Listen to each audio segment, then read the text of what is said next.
එන්නේ මංගලේ නම්මලා. කුටි ටික බලාගෙන යන්නේ කාමරයක් කුටියක් බලන්න ගිහිල්ලා. අම්මලා තාත්තලා වික්ෂුන් වහන්සේලා වැඩ හිටපු කාමරයක් කුටියක් ගිහින් බලන්න. ඔය නමක් වෙම වගේ නම ගහලා තියෙනවා නේ මයි කුටිය.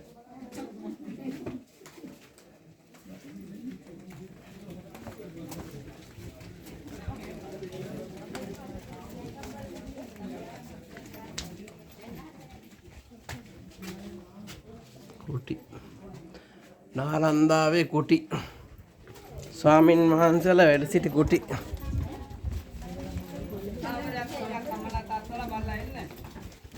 වික්ෂුන් වහන්සේලා වැඩ හිටපු නේවාසිකාගාරයක් ඇතුලේ කාමරයක් කුටියක් වෙම බලන්න. අනිවාර්යෙන්ම බලන්න කාමරයක් බලන්න කෙනෙක් බලන්න. බලයි.